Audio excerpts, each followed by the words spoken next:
In many comedy documentaries, you always see people talking about the art of stand-up and what it takes to be a stand-up comedian, but you never hear anyone talk about the work it takes to be a stand-up comedian, because you just don't walk into a comedy club with your set, your persona ready to go.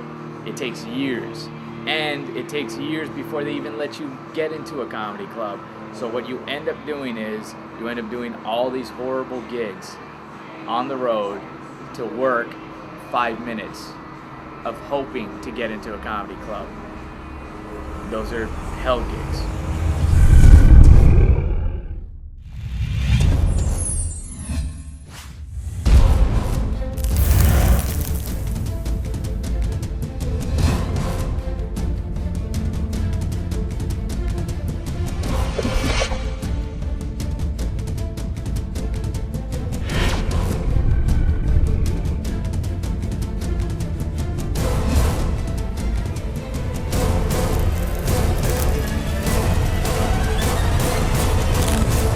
Gigs are the ones that you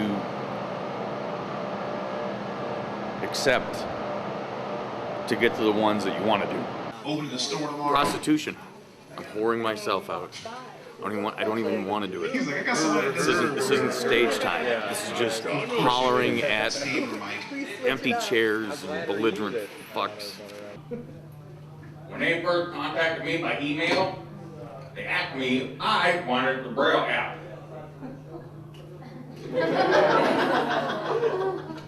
The Braille app?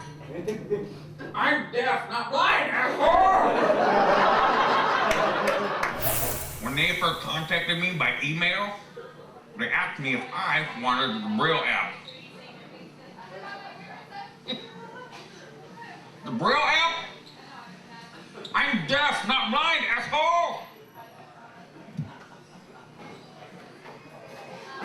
I don't know if that's the direction that they're going to go with the commercial.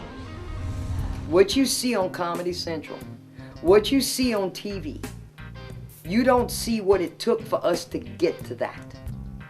Because Ron White, I used to feature for Ron. It took Ron 20-something years to get there. It took Seinfeld almost 15, 16 years to get there. You don't wake up in the morning and go, I'm going to be a comic. It takes years to get to a level that you need to be. The truth is, there's a lot of guys out there that aren't known that have to work, like you're saying, twice as hard to earn those people's respect, so to speak, because they do know people that are funny and they don't know you. So there is an extra challenge there. This guy can be funny. We don't even know him. I did that People last have night nightmares about this. at the There Backdoor are Comedy people Club, with which is dreams where creepy. I dreamt that I was standing in front of a Anything. crowd and nobody was listening to me. People Backdoor have is nightmares. never acceptable. This is a It's like reality. naming your kid Richard This in is this a day and reality age. for Like, why would Jason you right fucking now. do that Your to fucking a nightmare child? is his reality. Huh? Chew on that. Or naming your boy Gay. Have you ever met a guy named Gay? I can't believe how bad that gig was. I don't know why I thought that would be funny. Why would anybody do these gigs? They're like the worst gigs ever. Alright, whatever. Well, you guys have been, wow, really an arduous task, to be quite honest with you. You know, those one-nighters, they are hell gigs because the audiences aren't trained as to how they're supposed to act in a comedy show. Everybody wants work, you know, so that's the motivating factor when you're trying to become a comedian. It's your responsibility to grow is to get on stage as many times as you possibly can, whether it's free or paid or whatever. So, you know, if you have the opportunity to work a hell gig for $10, you know, you should do it as long as you can.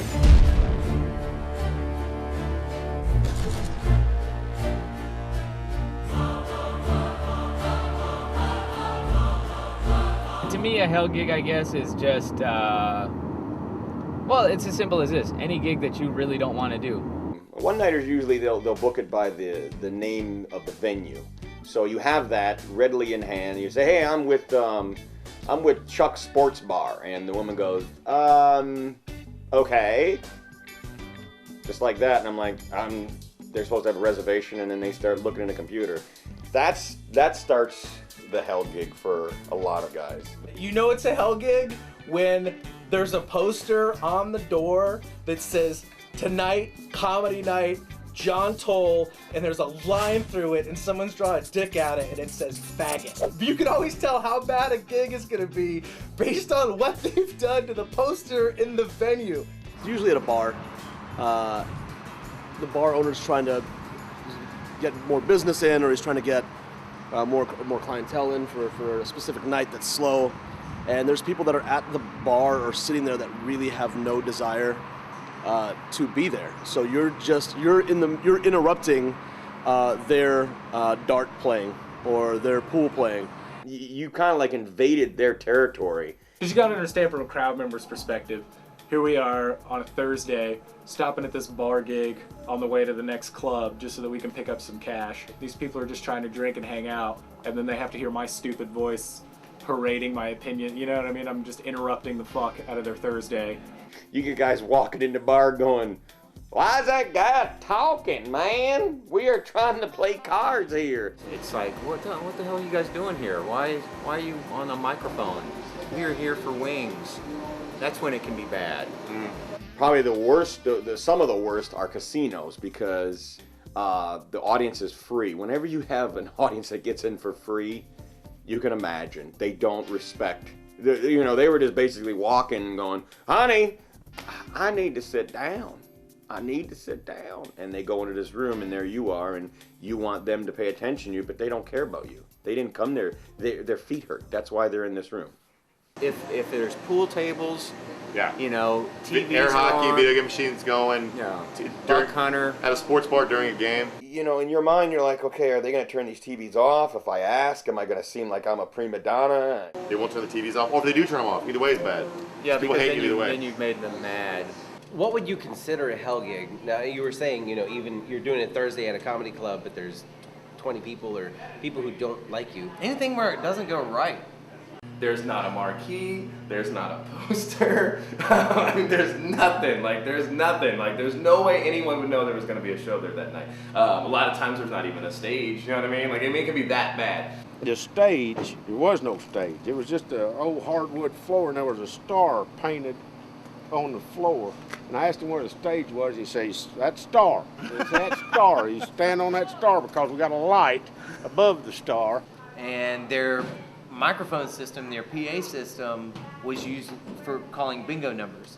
And so it sounded like if you were at a Domino's or whatever and they called your pizza order, it's like really distorted and bad. Like the PA speakers are in the roof, like no real sound system. Is this working at all?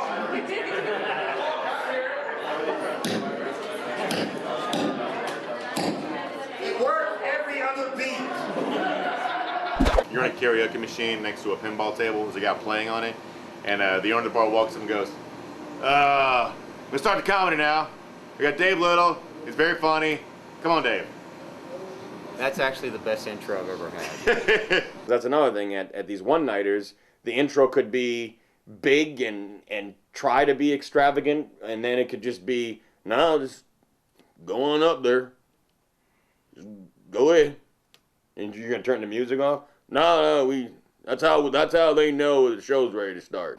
I'm sitting up on the balcony, and I got to go next. And I'm like, "Oh, shit, man." And he looks up at me in the balcony, and he goes, "J. Scott Holman, you better come take this microphone for I whip some white people's ass." I'm like, "Oh, God, that's my intro." You're like, thank you. It's not even the bar gig, it's the people who just assume that But no effort went into it. no effort, no preparation. The fact that you're only working for 20 minutes, 30 minutes, or an hour, so it can't be that hard. Right. You are just talking. It's not like a band who's got to roll in a bunch of gear and set up and do a mic check or all that kind of stuff. So it does become an afterthought. Comedy's not like music. Music can be a background thing. It can be like you can be in a bar and a band's playing over in the corner and they don't need your attention. Go in and out, you clap maybe when the song's over. That's it. Comedy you have to pay attention to. You need people close grouped, low ceilings, they have to be in a good mood. It's like sex as opposed to rape. Us awesome. I'm glad to be here. I'm happy. I'm very happy. You know what? But I need to cut my hair. My hair's getting too long. Exactly. Yours is getting a little long too, Mr. Clean. It's getting a little too long. Everywhere I go, they're telling me you look like a celebrity. I'm like, who? Johnny Depp? They're like, no, the girl from Juno. Sometimes we get booked for things that are not even comedy shows. I've done biker rallies. I've done tattoo rallies. I wanted a butterfly. Look what I got. I had a vest, no shirt, and body paint. I don't know if I was wearing a hat. I think my friend was wearing a hat. I would have never signed up for that, but I did it as a favor. And that's how a lot of hell gigs happen. You feel sorry for these people when they ask you, like, hey, you want to do this? And you're kind of like, ah, yeah, I'll do it. And that's usually the answer. Rarely is it oh yeah, go perform in Midland for $50? Yeah, definitely. That's exactly what I want to do with my comedy career. We're going to start the show. A clown goes on, and he knows all this terminology of them and getting really connected with the crowd and, you know, beeping a horn, and he's a freaking clown. So he kills, and then I go up there, and they didn't want to see me. So I'm just eating it for like 15 minutes. They're throwing bottles at me, and I'm like just telling my jokes, trying to dodge bottles. Hey, everybody like puppies? And just going back and forth. And I probably had 15 bottles thrown at me. So I go up, and they start throwing cheese at me. I had a guy throw his prosthetic leg at me in Springfield, Missouri one time. He was so mad. It wasn't for joy. Did you keep it though? Oh yeah, I hung on to it. I danced with it. Oh, that made him even madder. He actually got up and hobbled out to his, and he made the announcement, I'm going to my truck and I'm getting my gun. And it took him 15 minutes to get from his table to the front door, and we were laughing. We were just but as soon as he got out the door, we were like, all right, we better wrap this up. He'll be back in 15 minutes. We better get the hell out of here. I did a gig. Speaking of gigs. I did a gig, and it was like a benefit show for this little girl who died of cancer, or was dying of cancer. And Yeah, too late for benefit. she was dying for medical bills or whatever, and I agreed to do it because I was friends with the family. I thought it'd be a great deal. Well, I get to the venue, and they didn't tell me that there was going to be children there, front row, okay? And they didn't tell me that there was going to be videos behind me while I was on stage of her and her like and her being born to the end years. While I'm hey, what's up, you guys? Who's having a good time tonight? Like, no, nobody. You can't follow a clown for the kids. Unless you're maybe a magician. Yeah, but that's I was on stage getting hit with the pool noodles. Like they had prizes that he gave out and stuff like that and stuff. Trying to do my set with kids running back and forth and a balloon sword. I got one little kid poking me. I'm like, this is so pointless. Stand-up comedy is not for children.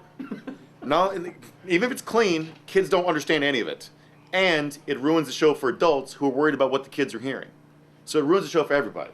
The other day my buddy was like, dude, you don't understand, babies are miracles. Still. Okay, a baby's not a miracle. It's a simple mathematical formula. It's broken condom plus broken dream. Minus freedom divided by money. Baby. I've done reunions before. Well, you're the last thing people want to pay attention to. They're there to see each other. Mm-hmm. They haven't seen each other in 10, 20 years. They want to talk. Yeah. They've been waiting decades. Decades. You can't compete with somebody who wants to drink and catch up with their high school crush. Yeah. Like, I'm sorry, I know you guys are busy rekindling something, but I'd like to talk about my dog for a while. Yeah, we did this gig with Randy. The first time I met him was at the Javelina Cantina at the Doubletree. So he goes, it's going to be a sorority. You guys do a half-hour apiece. Well, I go up first. There's a bunch of girls drunk. Party! Butch went up first. No, wait. Yeah, Butch went up first. Yeah, Butch went up first. And then you went up, and you were up for 2 minutes. They hit you in the head with a piece of cheese. Yeah. You go on the mic, you go, did you get the check yet? Yeah. That's what I did. Said, yeah, and then we just pulled a Benny Hill. I did a benefit for a no-kill animal shelter in Austin, right? And it opens with the lady who's hosting the thing go up, oh, thank you, we're going to raise a lot of money tonight. And then she goes for phone for 15 minutes about the horrors that puppies go through at puppy mills and irregular shelters. She starts crying about the death of puppies, and she goes, And okay, now- I will start the show. Mark Agee. Hey! Here's a fart joke. Yeah. I've done good benefits for like kids with cancer or whatever, where people know how to do it. What you don't do is you don't hang a banner behind the stage reminding people why you're there. You go up and you say, hey guys, we're here for a good cause. It's a sad thing, but we're going to have a good time. We're going to make this a special night for Michael or whoever. You guys, that's how you do it. You do not talk about cancer for 20 minutes and then go, okay, showtime. I get there, and it's literally this huge field with nobody sitting in there. Yeah. Nobody's there yet. I'm talking about outdoors, picnic. I'm getting a sunburn, and there's nobody out there. They're like, yeah, go ahead and go up. There's nobody here. Yeah. Who am I supposed to entertain? The highlight of that day, I got a snow cone. Yeah. I got shaved ice. I got shaved ice at the end of my set. Yeah. And that did it for me. I felt pretty good about that. That's pay enough. I think. Yeah, I think so. Dave Little's going Let's up. revisit. We Dave almost just got got the crowd done to pee on a performing Miami all weekend Heat with jersey. Richard Lewis. Literally, like getting you guys to finger fuck tonight. 2 hours ago, he was done performing He with knows what Richard you guys- Lewis. He's almost and like here he is. a carnival operator. He knows what you guys do for a living. That's wonderful for Dave. Really, Tony? Are you really filming this? Awesome. Even the fan on stage has his back turned He's away right from there. Dave. It Like I looks don't like even he's want to watch gonna you kill some. perform. Hey, Jason, where are you going? I think hell gigs are what you make of them. If you've got a negative attitude, you can turn any fucking gig into a hell gig. I have friends who have done theaters and they fucking complain, and I sleep in a fucking car and I complain. But there's no point in fucking complaining because we're doing our fucking passion. The thing about it is, like, I mean, I know they're hell gigs, but I kind of like them. That's the weird part. Because I like the idea of being able to pull off a gig like that on one night and then do a great room the very next night with paid audience easy. It makes you appreciate the easy gig, which is fun. Do you guys realize the word married is past tense ED? Married. How depressing is that shit? Married. You get married, now you are married, now you're past tense. When you're dating, that's ing. That's present tense, that's in the moment, that's happening now. You're dating, you're going out, you're hooking up. When you're married, you're just married. You know what I mean? There's no ing to look forward to, nothing to change it up. You can suggest swapping. That just leads to fighting, crying, you know, leaving, divorcing, dying. Those are your only ways out. Present tense versus past tense. It's the difference between I'm coming and you're still here. What the fuck? ing versus ed. Look at it. Would you rather be fucking or fucked? Is all I'm asking you. That's all I want to know. You know, anytime you got a guy going up before you, I don't care if you're the feature and you got an MC, you know, you have the potential for them to do something that you better know how to follow. All right, I've had to follow guys who have taken the audience to a weird place, and sometimes they take it to a weird place because just artistically that's what they're into, but then sometimes they're just bad at this. Yeah, he lit his taint on fire, and you're standing in your mind going, oh my God, what did he do that for? Oh, these people are going to watch the reaction you're going to get for lighting your taint. They loved it. They were like, yes, he lighted his taint on fire. He's never, you know, how do you follow that? Now you're pissed at the audience because you're like, how could you be entertained by that? All he did is put some lighter fluid on his taint and lit it, and you're going nuts. Yeah, that was the first and only time I actually tried to light a fart on stage. Oh, yeah. With that April Macy. only Yeah, takes yeah, one yeah, time. yeah. I tried to do that in Evansville, Indiana. I thought that was. I thought that's what they wanted to see in Evansville. Turns out it wasn't.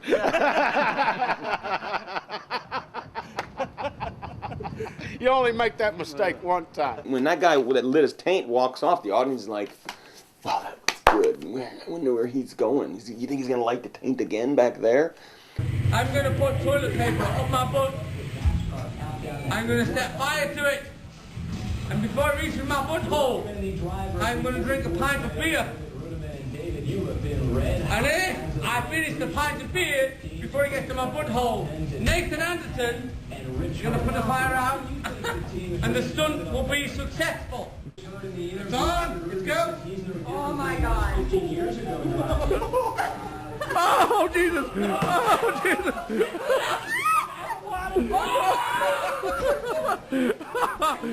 Oh, that smells horrible. You should be able to follow anybody, all right? Stupid fucking dirty one-liners, some guy telling stories, some guy fucking just doing redneck jokes, some guy fucking being blatantly racist. I just don't like comics who think they're above the show. You know, that it has to be all about them. A lot of times I'm off stage thinking, did you really just say that? I have to follow that. I don't mind following that. The only reason I don't mind is I'm gonna go up there and talk about that for the first minute to let them warm up to me, and hopefully we can go from there. And if they're a lost cause, then fuck, there's nothing you can do about it. The owner just told me if I cursed one more time in his club, he'd shoot me. Well, you gotta respect the club rules. Fuck that guy!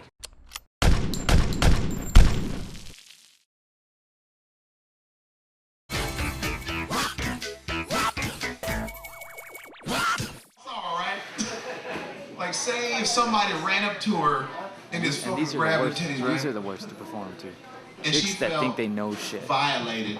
They're gonna sit And she down. just, like, They're gonna called be the upset that police they're not with the the stars titties of the out. show. They're gonna listen for maybe And she's about like, 5 oh my minutes, God, and I then was they'll just start titty talking. raped, y'all come. I'm driving around trying to find to get a dental office, and I see all these dentist places. There's all these places called Castle Dental, Royal Dental, Monarch Dental. Because when I think of good teeth, I think of the British. That's why I think the British accent gets fucked up. You know what I mean? I think it's actual normal accent in the back of the throat, but it has to navigate through all these stalactites and stalagmites of teeth. They want to say I want to drink, and then it comes out, I'd like tea, and then that shit, that's how it fucks up. Nothing. Okay, cool. You guys are rough. Yeah, I had a set plan for tonight because I'm taping for Comedy Central in 2 weeks, and I wanted to do my 10 minutes and then work on some stuff and go out, but it just wasn't working. My friend's a Jehovah's Witness, and he got all pissed at me because he tried to tell me a knock-knock joke, and I ignored him.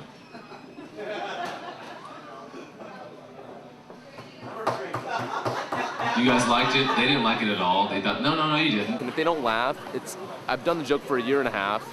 It's not like this crowd's gonna dictate whether it's funny or not, but when somebody yells, oh, that shit's not funny, it's like, no, you're saying that because you're at a bar. Oh yeah, bar gig hecklers are ballsy. Because at comedy clubs, when they yell some shit, you can ignore them, and the bouncers will kick them out and whatever. But at a bar show, it's no holds bar, man. Nobody's getting that guy to be quiet. If I told you my name, you wouldn't know how to spell it. Paul Varghese. You know how to spell that? PA not funny. P.A. not funny? Who was that right now? Was it the black guy trying to fucking act like he was cool in front of a white-ass bar? Was that guy? Here was my biggest problem. Those black guys start heckling me. Yeah. At the beginning. Sit there and take it like a man. You gonna heckle me? Don't run away. All right, why are you leaving? Get back here. These black guys left? Hey,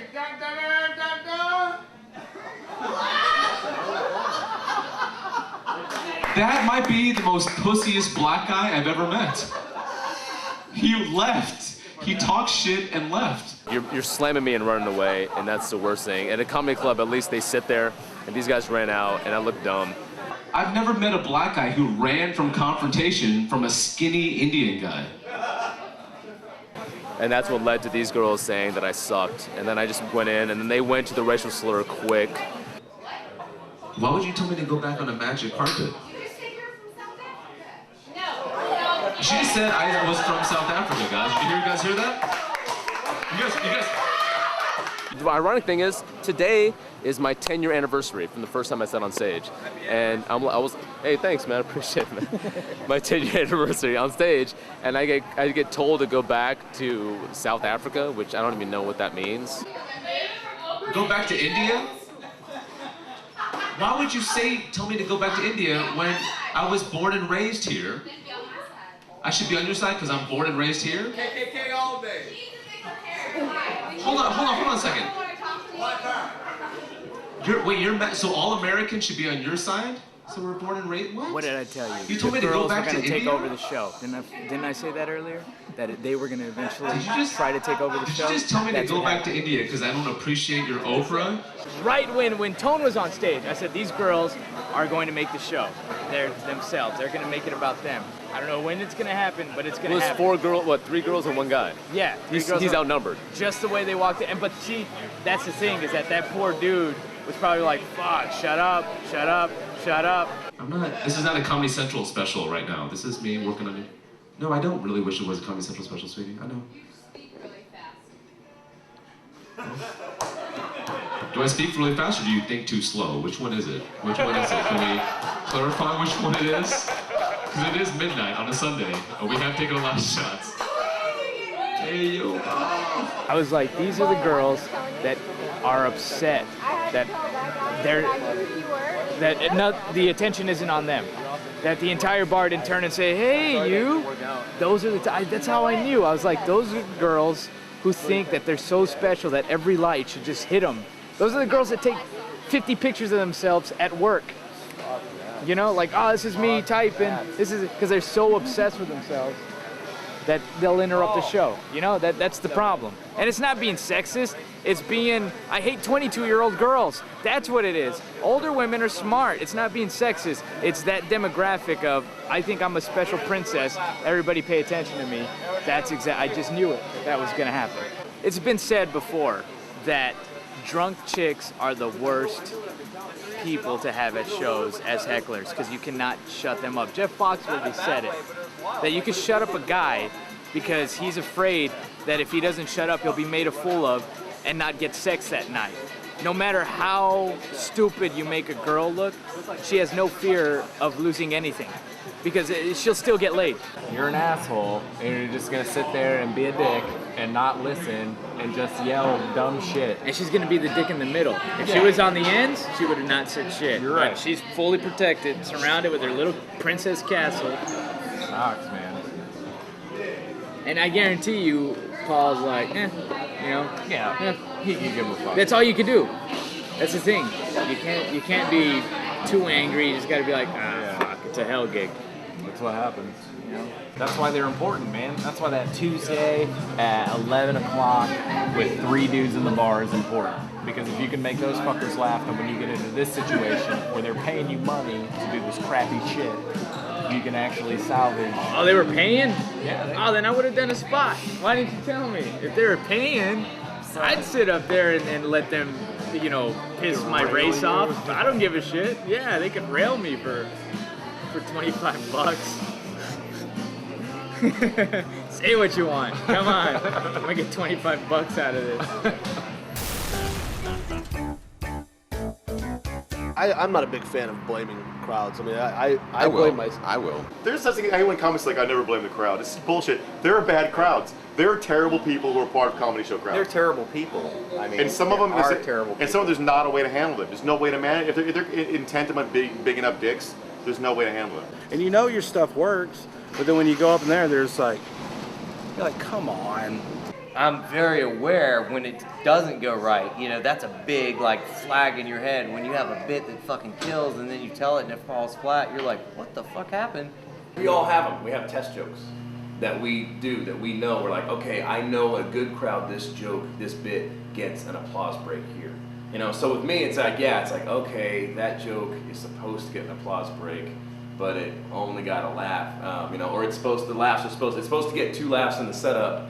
It got nothing. Let's see if the punchline is gonna get anything. So yeah, it's one of those deals, and it is a weird feeling. It's that pit in the stomach kind of feeling where you're like, oh, is it all gonna be like this? Oh, God, it's to put it best, it's ego shattering. When you tell a joke, you know it works, and they could just, because now you're just a grown idiot. You're a grown man standing up there, looking for this approval of these people that could care less. Do you know what I did to get here? I drove 19 hours, and you are why I'm here. Don't care. Just take it, please. Take it. No. No. I'm not talking about laughing at individual jokes. If a crowd won't shut up and listen to you, they're a bad crowd. No, that's a different thing. Well, you just said there were no bad crowds. There's only a handful of times, I think, where you can blame a crowd.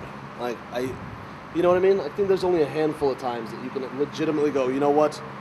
Fuck you guys. That works every single time, and you guys aren't into it for whatever reason. But for the most part, I mean, if you're not getting anything from the bit, like nothing, even if it's not a chuckle from the bartender, like that's when you know the crowd's not into it. When you're satisfied with it, well, the staff liked it. Well, I know that you will say, you know, that's a funny joke. You guys should laugh, and I just don't. Maybe they're right. Maybe it's not funny. I'm fine. I'll do it the next time. So you'll concede it's not funny and then do it again? It's not funny to them. If they don't like it, what am I supposed to? What are you supposed to do? Just say you guys are stupid? I mean, 90% of the time it's you. Whether you want to believe it's the crowd, I always blame it on the crowd, but I mean, it's me. You can go up there and give more effort, put more behind a joke, do more crowd work. There's something you could have done that would have made people laugh.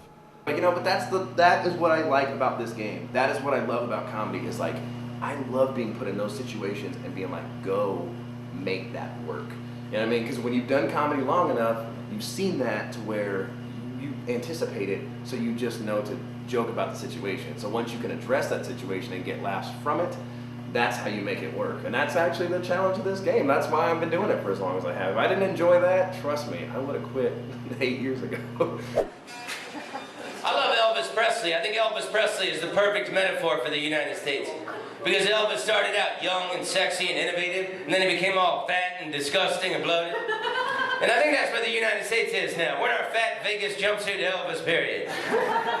Too fucked up to know that the audience isn't digging us anymore. This crowd loves me, man. I can do whatever I want. Karate kick, baby. Did my hero just do a karate kick?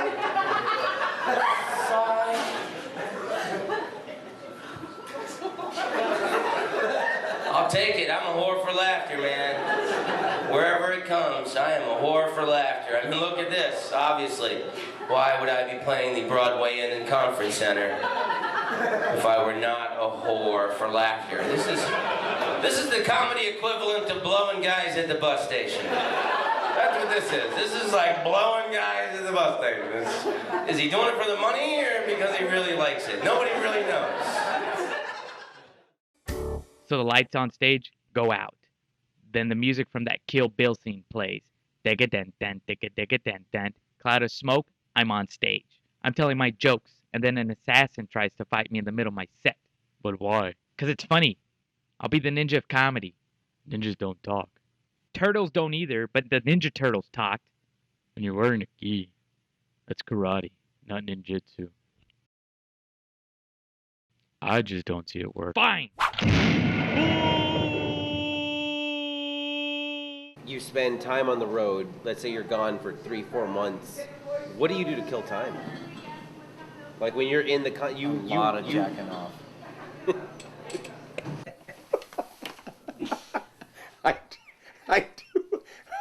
I do a lot of masturbating. So go through a lot of socks. Yeah, you do. Yeah. That's how you start the day. What's wrong with that?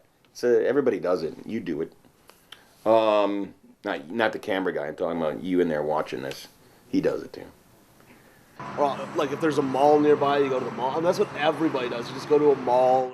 Like, I spend more money on the road because I'm bored, so I just go to malls or... I've been to every thrift store in the Midwest. Yeah. Gotta go to the mall. You're a comic. Gotta go to the mall. So that's in our DNA. We gotta go to the mall.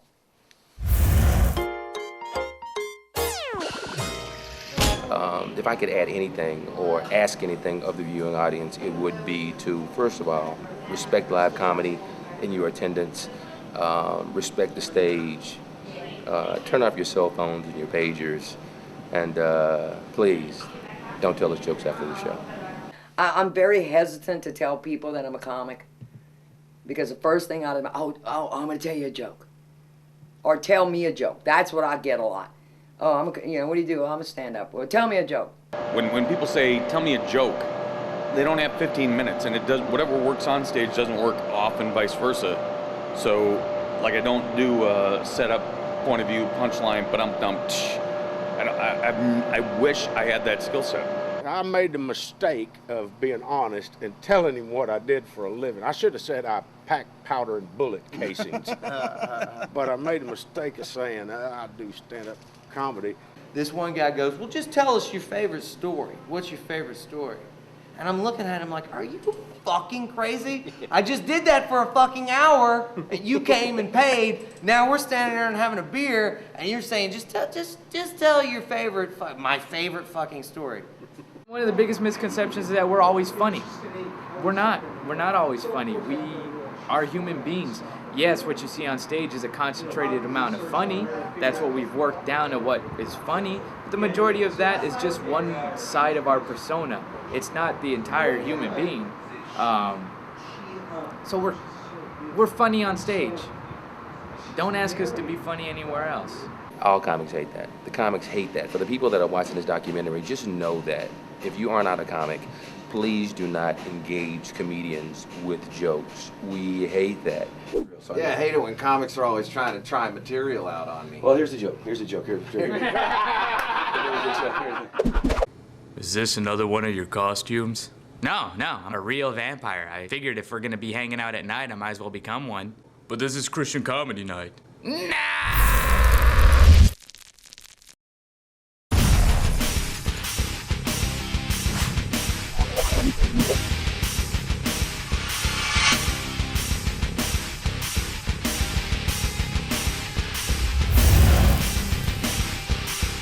And we shall call it Hell Gig. The thing is, what I learned is it's not illegal to take your pants off if you don't have genitals. Yeah. It's not. It's just smooth. Why? Man, what was your other option? The dead one? The people that don't love comedy are the people that have not lived life. They haven't had their ass handed to them. People that love comedy have gone through so much shit that they relate to it. They're like, oh my God, that happened to me.